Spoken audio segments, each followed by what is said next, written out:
Class 10 ম্যাথামেটিক্সের যে model activity টাস্কগুলো দেওয়া হয়েছিল সেই 3টি মডেল অ্যাক্টিভিটি টাস্কই আমরা আগেই সমাধান করেছি। এখন 2021 সালে যে মডেল অ্যাক্টিভিটি টাস্কটি নতুন দেওয়া হয়েছে, অর্থাৎ এটা 2021 সালের প্রথম মডেল অ্যাক্টিভিটি টাস্ক, সেই মডেল অ্যাক্টিভিটি টাস্কটির সমাধান আমরা এই ভিডিওটিতে করব। এই অ্যাক্টিভিটি টাস্কে যে সমস্ত অঙ্ক রয়েছে সেই প্রত্যেকটি অঙ্কের আমরা বিশ্লেষণ সহ সমাধান করব। 1 নম্বর প্রশ্নটিতে রয়েছে বহুমুখী উত্তরধর্মী প্রশ্ন অর্থাৎ এমসিকিউ। এখানে মোট 4টি এমসিকিউ রয়েছে, যার মধ্যে প্রথম প্রশ্নটি হলো বাস্তব সহগযুক্ত একচল বিশিষ্ট দ্বিঘাত সমীকরণটি হলো, অর্থাৎ নিচের 4টি অপশনের মধ্যে কোনটি বাস্তব সহগ বিশিষ্ট একচল বিশিষ্ট দ্বিঘাত সমীকরণ তা আমাদের বলতে হবে। তাহলে আমরা প্রথমে দেখে নিই যে বাস্তব সহগযুক্ত একচল বিশিষ্ট দ্বিঘাত সমীকরণ আসলে কি। এটাকে দেখতে আমরা জানি, এটাকে দেখতে হয় ax² + bx + c = 0 আকারের, যা একটি দ্বিঘাত সমীকরণ। আর অবশ্যই এখানে বাস্তব সহগযুক্ত বলেছে, তাই a b c কে বাস্তব সংখ্যা হতে হবে। আর তোমরা জানো দ্বিঘাত সমীকরণ হতে হলে a ≠ 0 হতে হয়। এবার আমরা একটি একটি করে অপশন নেব আর চেক করে দেখব যে কোনটি এই আকারের সাথে হুবহু মিলে যাচ্ছে। অপশন এ যদি আমরা নিয়ে নিই, এখানে x × x² - 1 - 3x আছে। এখানে যদি আমি গুণ করে দিই তাহলে আমি পেয়ে যাচ্ছি x³ - x - 3x = 0, যা হলো x³ - 4x = 0।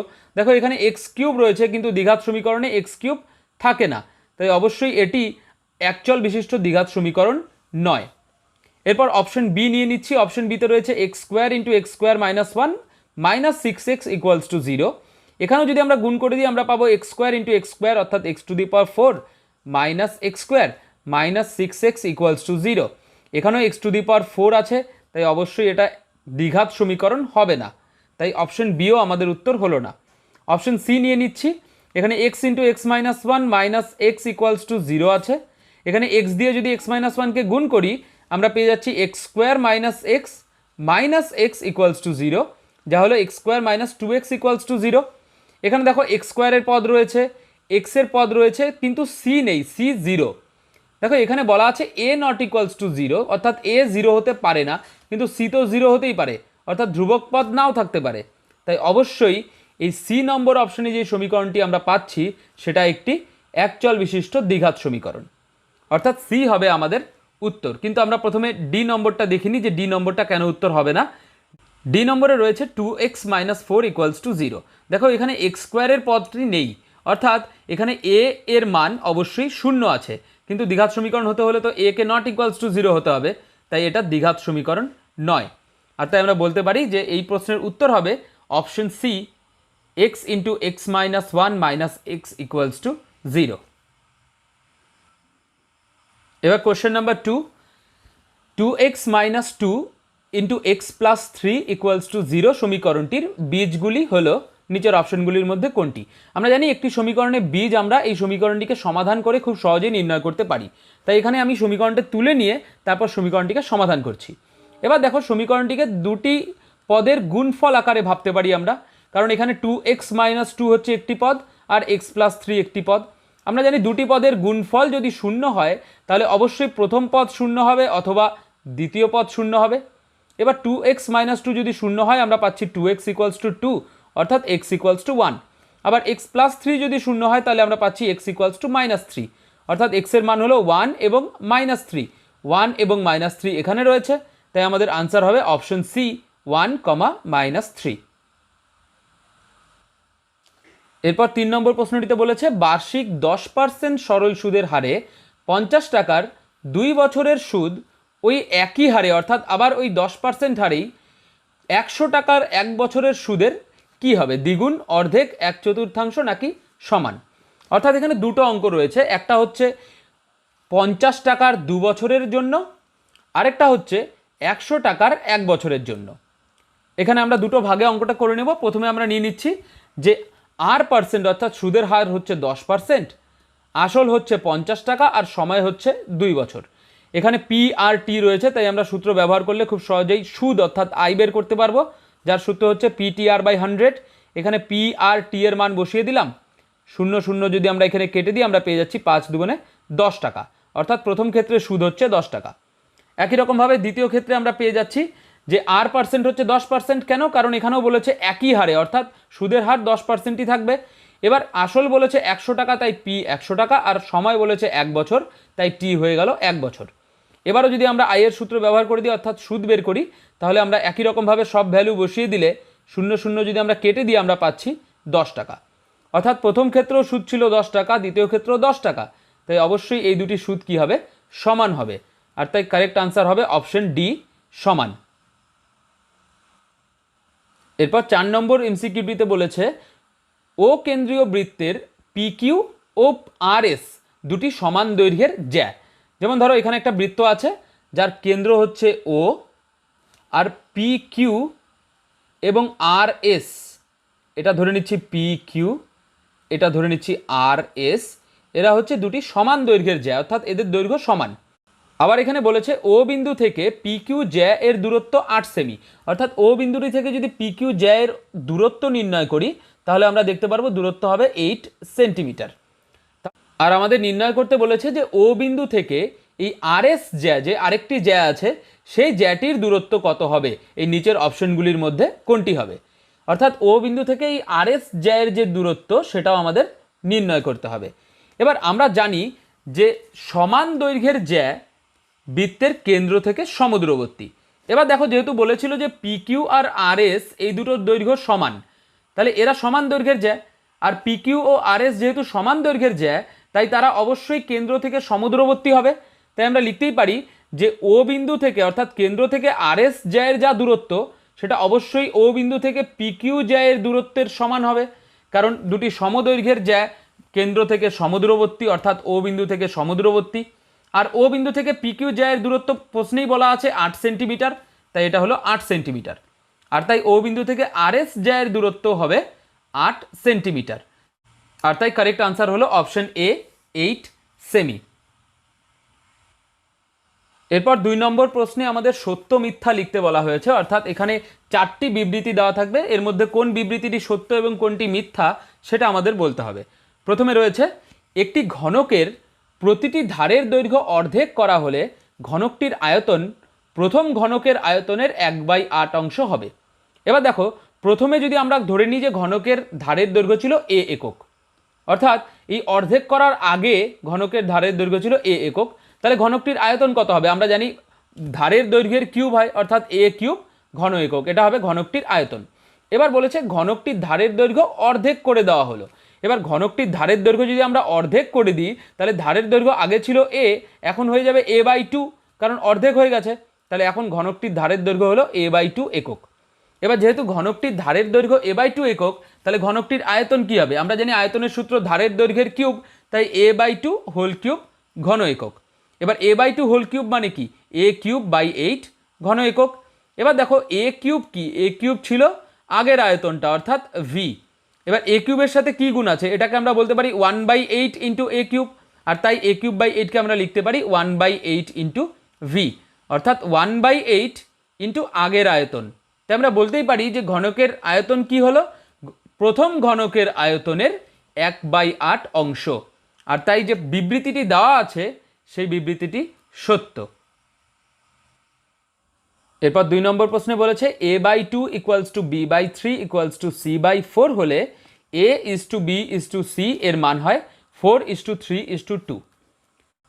দেখো এখানে a/2 = b/3 = c/4, অর্থাৎ তিনটি রাশিকে সমান দেওয়া আছে। এই ধরনের অঙ্কে ইউজুয়ালি আমরা এটাকে কে ধরে নিই, অর্থাৎ এই তিনটি সমান সমান কে ধরে নিই, কে একটি অশূন্য ধ্রুবক, কে শূন্য নয় এমন একটি ধ্রুবক। এখানে a/2 = কে, এখানে যদি বজ্রগুণ করি আমরা পেয়ে যাচ্ছি a = 2k।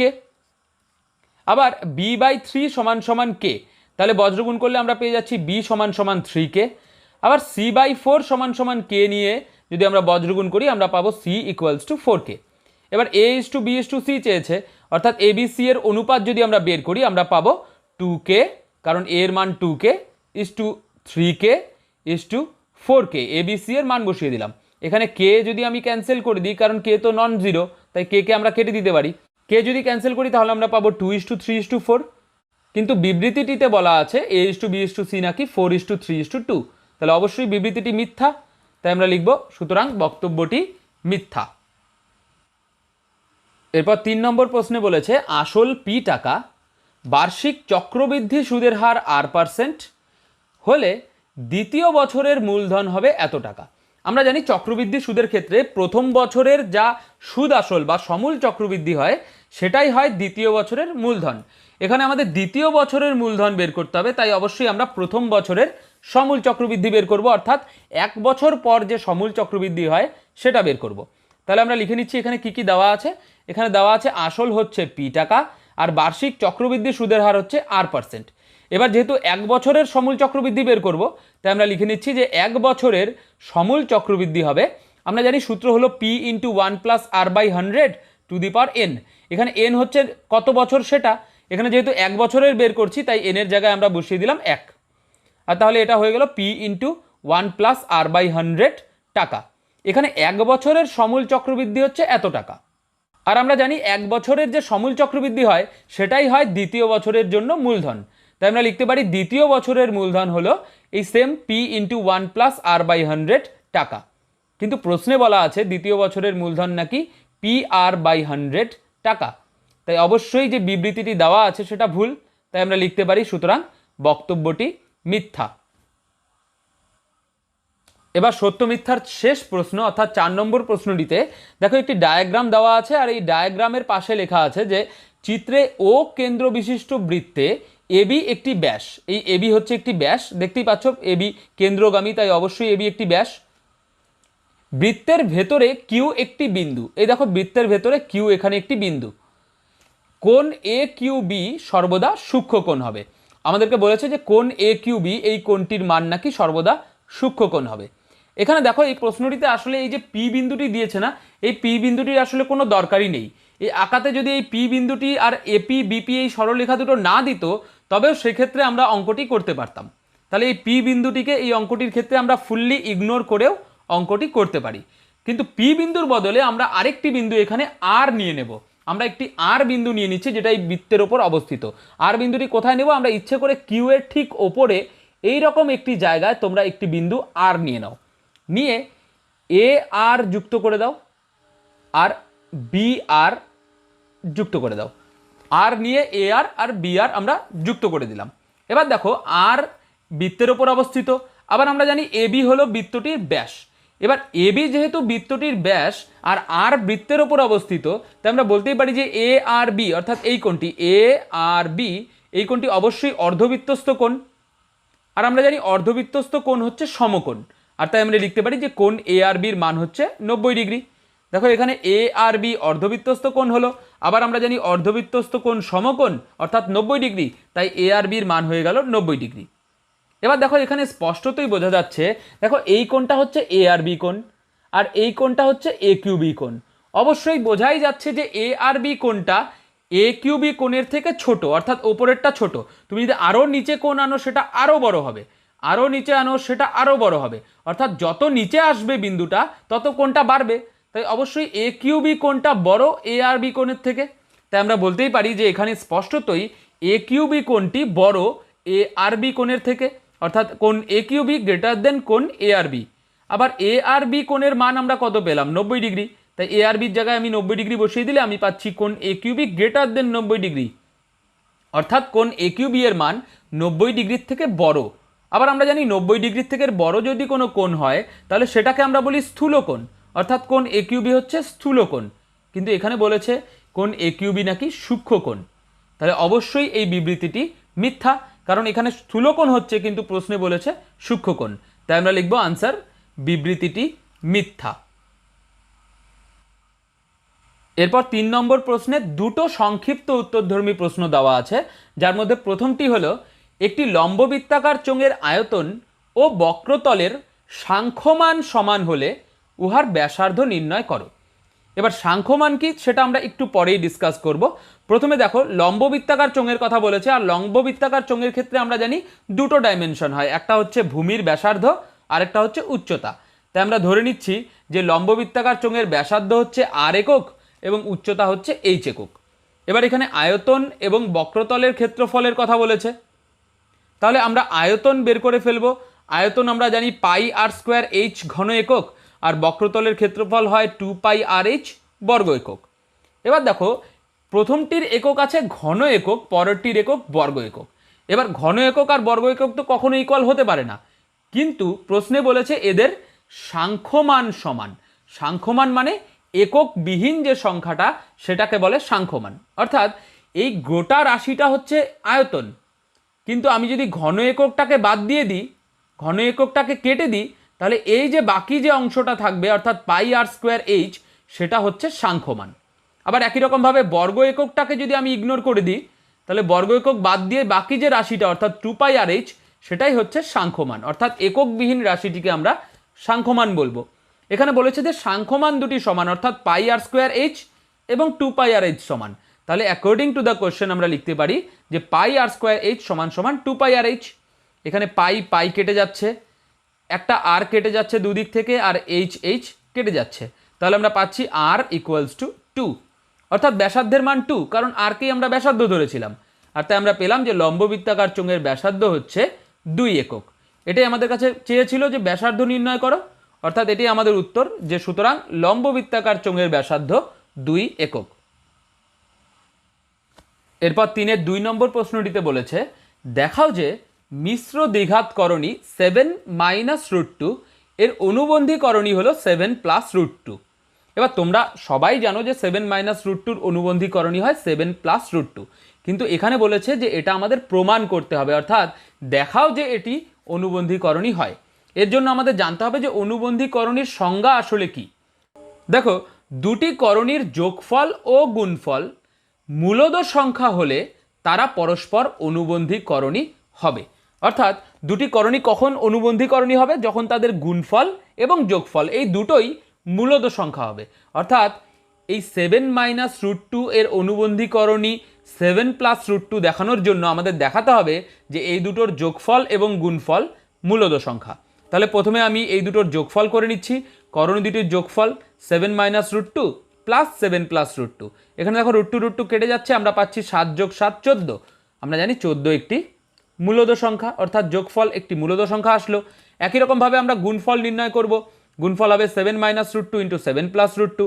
এটাকে দেখতে অবশ্যই A plus B into A minus বির মতো, যা হচ্ছে আমরা জানি A square minus B square অর্থাৎ 7 স্কোয়ার মাইনাস রুট 2 স্কোয়ার, যা হলো 49 মাইনাস 2 অর্থাৎ 47। এই 47ও একটি মূলদ সংখ্যা আমরা জানি, অর্থাৎ আমরা পেলাম যে এই করণী দুটির যোগফল মূলদ এবং গুণফলও মূলদ। তাই আমরা বলতেই পারি যে 7 মাইনাস রুট 2 করণীটির অনুবন্ধীকরণী হলো 7 প্লাস রুট 2। এরপর 4 নম্বর প্রশ্নটিতে বলেছে যে যুক্তি দিয়ে প্রমাণ করো যে বৃত্তস্থ চতুর্ভুজের বিপরীত কোণগুলি পরস্পর সম্পূরক। দেখো, এই উপপাদ্যটি তোমাদের আগেও একটি মডেল অ্যাক্টিভিটি টাস্কে অলরেডি দেওয়া হয়েছিল, তাই এখানে আর আমরা এই সমাধানটি করছি না। এই জায়গায় আমি আগের যে সমাধানটা সেই সমাধানটাই আবার দিয়ে দিচ্ছি, তোমরা দেখে নাও। তাহলে প্রথমে আমরা উপপাদ্যটি এঁকে নিই।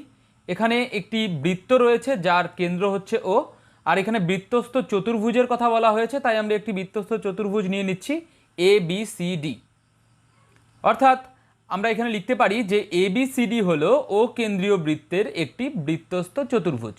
এখানে আমাদের প্রমাণ করতে হবে যে তার বিপরীত কোণগুলি পরস্পর সম্পূরক। আমরা জানি সম্পূরক কোণ তারা হয় যাদের সমষ্টি হয় 180 ডিগ্রি। আর যেহেতু আমাদের বিপরীত কোণগুলিকে সম্পূরক দেখাতে হবে, তাই আমাদের দেখাতে হবে যে BAD প্লাস CAD, অর্থাৎ এই এ কোণ আর সি কোণের যোগফল হলো 180, আর ABC প্লাস ADC অর্থাৎ এই বি কোণ আর এই ডি কোণের যোগফল হলো 180 ডিগ্রি।